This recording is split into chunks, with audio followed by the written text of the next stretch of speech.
Muito bem, agora nós vamos estudar o profeta Malaquias.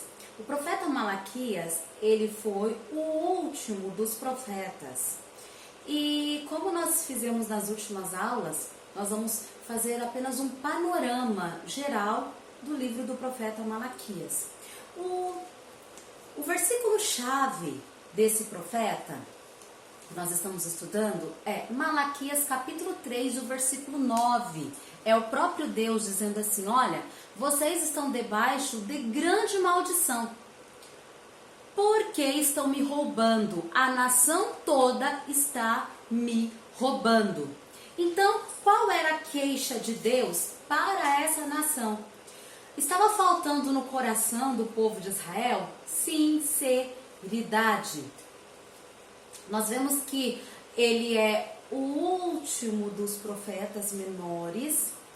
Ele é o profeta que contextualiza o triste fato de que a nação estava contrária aos desejos do Senhor. Então nós já estudamos Oséias, Joel, Amós, Obadias, Jonas, Miqueias, Naum, Abacuque, Sofonias, Ageu, Zacarias e agora o último dos profetas menores, o profeta Malaquias. Ele foi também um profeta pós-exílico, já disse na aula do profeta Zacarias, então foi profeta Ageu, Zacarias e Malaquias, os três profetas pós-exílicos.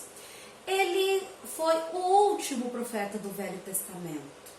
Malaquias, ele convive com uma sociedade egressa do cativeiro, a quem dirige uma palavra de exortação e juízo. Então, se o profeta Zacarias trouxe uma mensagem de consolo, de socorro, o profeta Malaquias já se dirige ao povo com uma palavra de exortação e de juízo, uma vez que os sacerdotes estavam corruptos e havia um cinismo generalizado com relação a Deus, em relação à sua pessoa, à sua palavra, à sua obra. Estavam verdadeiros ateus práticos. O que seria isso? Eles diziam que criam em Deus, mas na prática agiam com as suas próprias ideias. O pecado era cometido livremente. As pessoas sentiam-se seguras. Elas pensavam que por ser os filhos de Deus, por ser a nação eleita, uma nação escolhida dentre tantas outras, é a linguagem que Deus diz na sua palavra, eles pensavam estar seguros, independente de como estavam procedendo. A palavra de Deus parece já não mais causar impacto nos corações das novas gerações.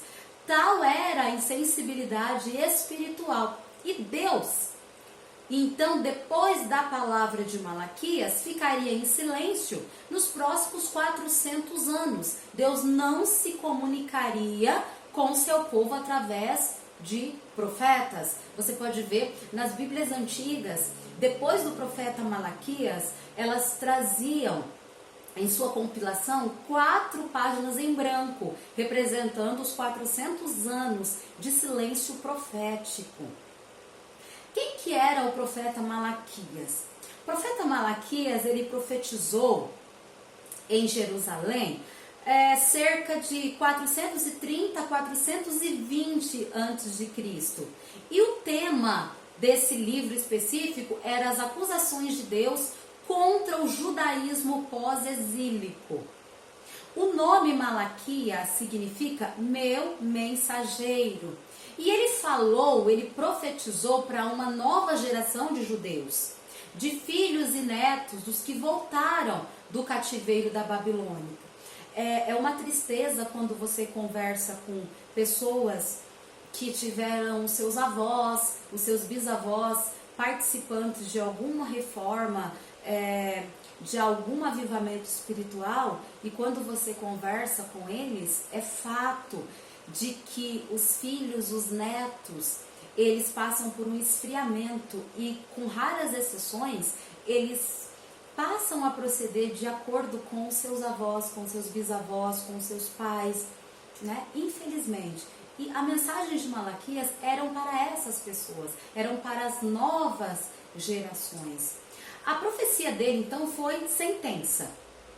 Qual a profecia de Malaquias? Era a sentença ou peso do Senhor contra Israel. O povo e os sacerdotes, eles haviam esfriado na fé. Eles transformaram a obediência a Deus em algo mecânico e rotineiro. É como se você começasse a se tornar mecânico nos seus serviços ao Senhor. Bom, hoje é segunda-feira, hoje eu tenho que ir para a aula de teologia.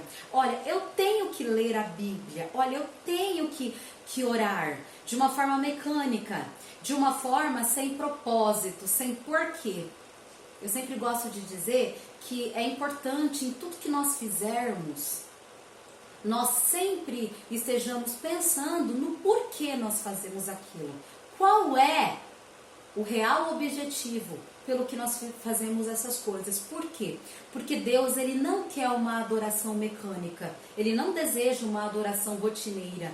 Ele quer algo que flui do coração. Ele quer algo espontâneo. Algo que a pessoa faça com prazer.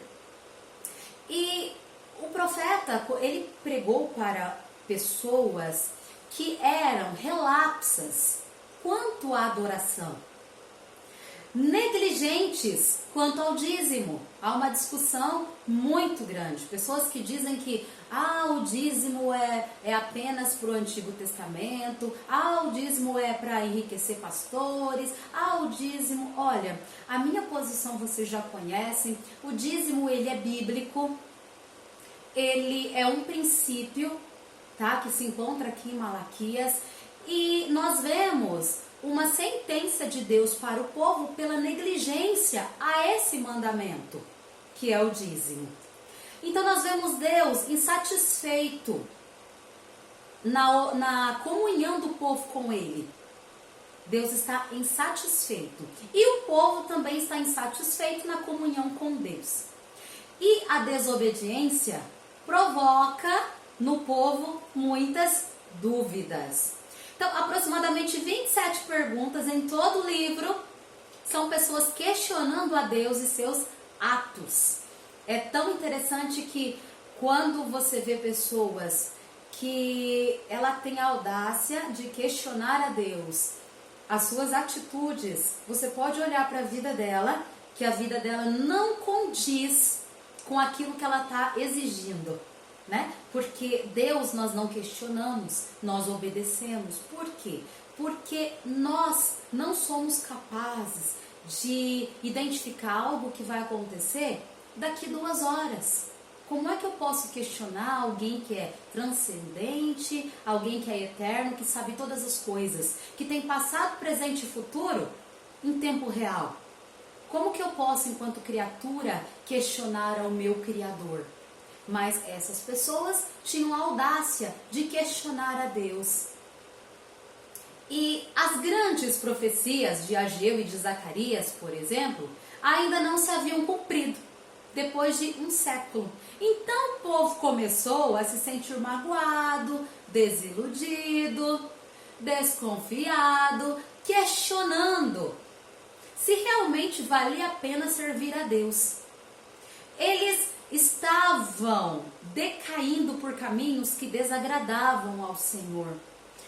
Muitas vezes nós olhamos para as Escrituras, para o livro de Apocalipse, por exemplo, o livro de Mateus, livro de Daniel, que são livros apocalípticos, e às vezes a impressão que se dá é que está demorando as coisas a se cumprirem, e de repente pode surgir dúvida no nosso coração.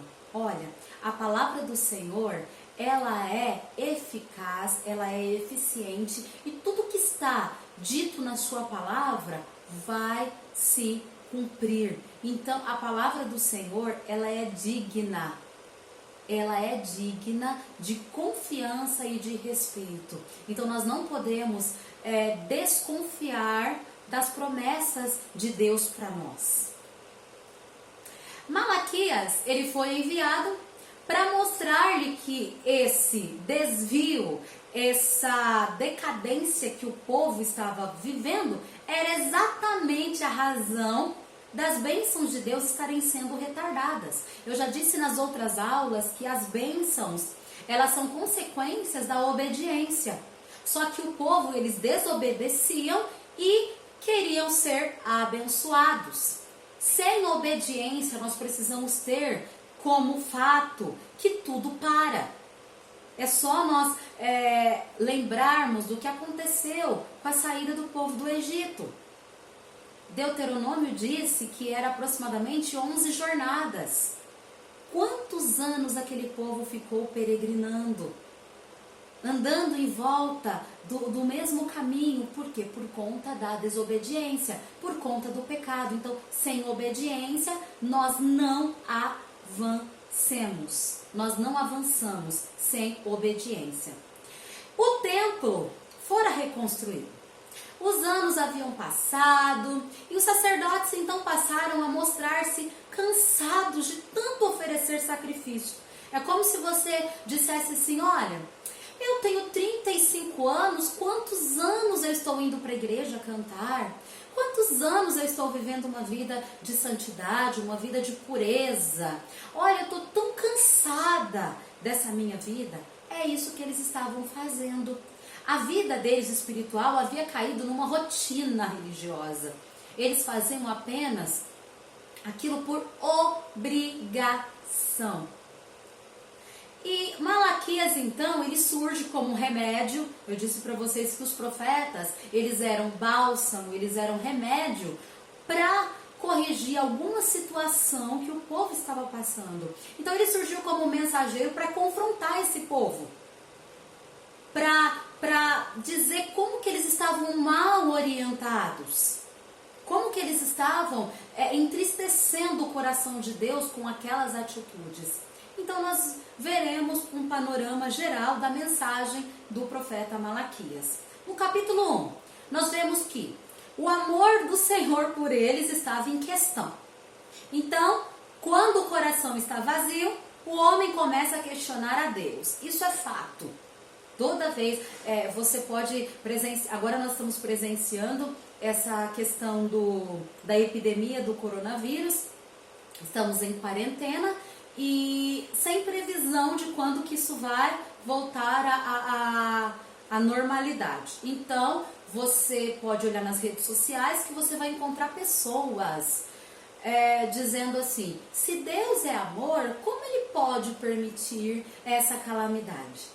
Não vamos entrar no mérito da questão, porque essa não é o nosso intuito, mas é só para você analisar como que estava o coração do povo naquele tempo. O povo estava com o coração vazio.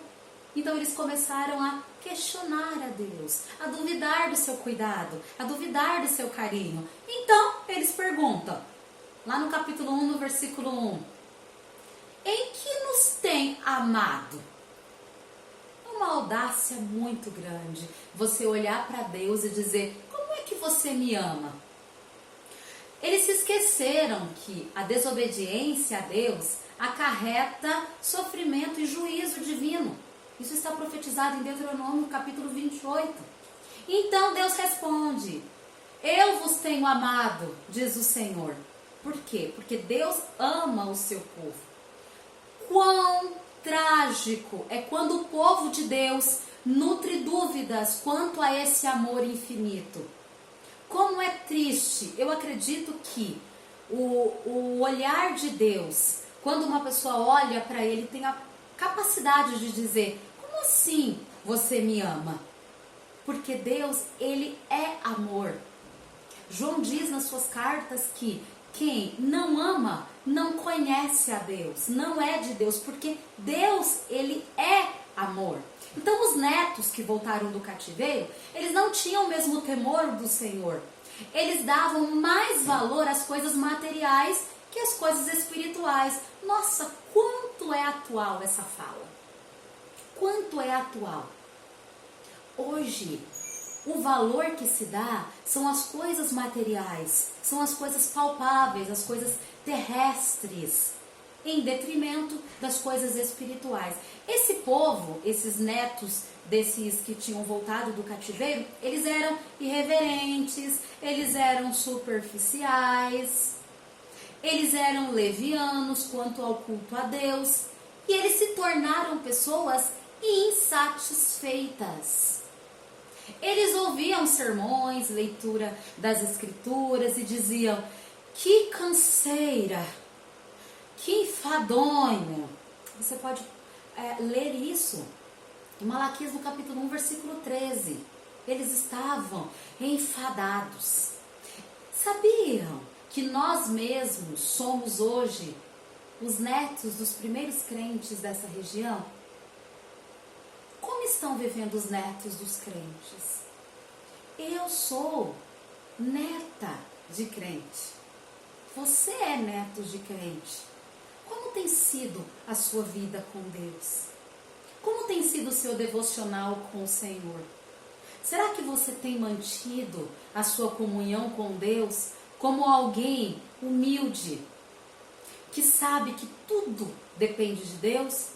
Ou será que você tem se deixado levar por essa pós-modernidade, por essa geração fluida, que questiona todas as coisas, que dá mais valor às coisas materiais do que às coisas espirituais? Como é que você tem se comportado? Enquanto os avós ainda choravam as lembranças do retorno e da reconstrução, eles, acomodados, achavam tudo enfadonho. Eu fico imaginando essa geração onde os avós diziam assim: meus filhos, vamos adorar o Senhor, mas de novo? Mas eu acabei de orar, mas eu acabei de fazer a leitura das escrituras, mas para que tudo isso? Deus está no céu e eu estou aqui, deixa eu viver a minha vida. De repente essa era a fala. Nas ofertas, eles eram mesquinhos e enganadores. Eu sempre gosto de dizer que nós servimos a um Deus invisível, a um Deus que tudo vê, a um Deus onividente, a um Deus que todas as coisas estão nuas e patentes aos seus olhos. Então não tem como se esconder de Deus. Se de repente você recebe uma quantidade e você é enganador em relação ao seu dízimo, você tenta burlar, tentando enganar os tesoureiros, os pastores, fique tranquilo. Você está tentando se enganar e tentando enganar os homens que foram colocados por Deus nessas funções, mas a Deus você não consegue enganar. Então sejamos fiéis ao Senhor. Eles foram considerados malditos, corações frios. Será que podemos comparar esse povo à igreja atual, à igreja do século 21? Isso eu digo com muito pesar. E no capítulo 2? No capítulo 2, então, nós vemos os líderes sendo reprovados. E não é reprovados por uma instituição eclesiástica. Você vê os líderes sendo reprovados pelo próprio Deus. O profeta, então, ele se dirige a esses líderes religiosos, a esses falsos sacerdotes. Eles não eram líderes consagrados ao Senhor. Eles faziam o sacrifício do templo sem reverência. E o nosso Deus, ele quer ser reverenciado. Ele quer ser honrado. Ele quer ser cultuado. E Deus, como resposta, ele transformaria em maldição as bênçãos deles. Eles eram parciais na aplicação da lei. Eles apenas aplicavam aquilo que lhes convinha. Eles deveriam ensinar a lei de Deus ao povo. Por quê? Porque essa era a vocação. Afinal de contas, eles eram líderes. E a palavra do Senhor nos diz que a quem mais é dado, mais será cobrado. Então o povo também, eles estavam corrompidos. Eles não estavam sendo leais uns com os outros, eles mentiam, eles não se respeitavam, eles juravam falso, eles eram infiéis no casamento. Você pode analisar isso no versículo 14 do capítulo 2. Eles não tinham bom senso. E o que mais eles não tinham? O recado de Deus era muito claro. Deus odeia o repúdio. Deus odeia o divórcio.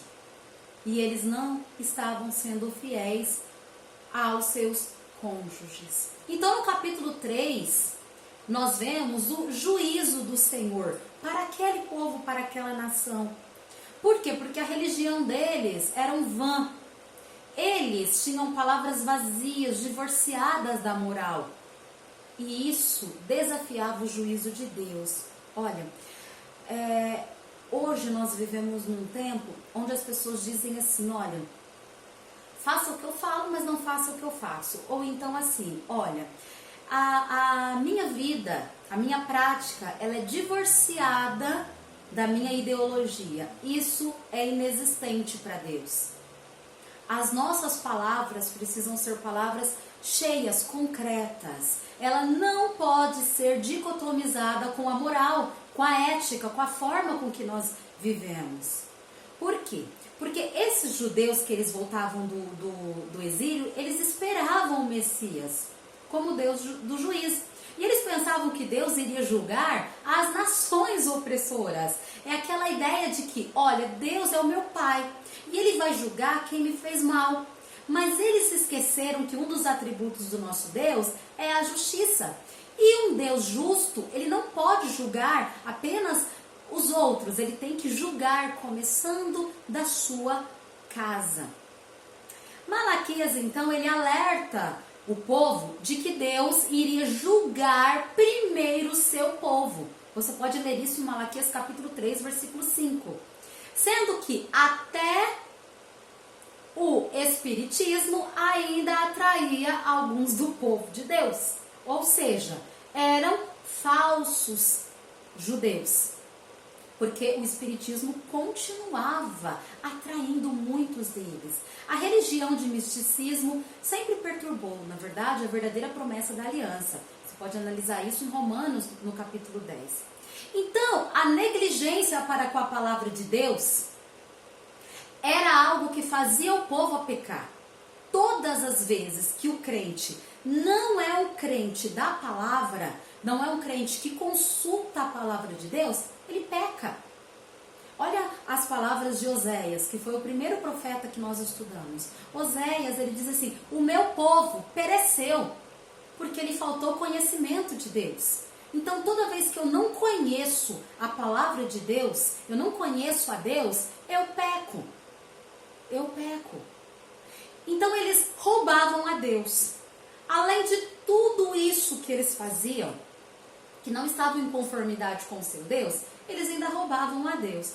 Aí eles ainda tinham audácia de perguntar a Deus, em que nós te roubamos? Os judeus, eles sabiam que os dízimos eram do Senhor. Então eles sabiam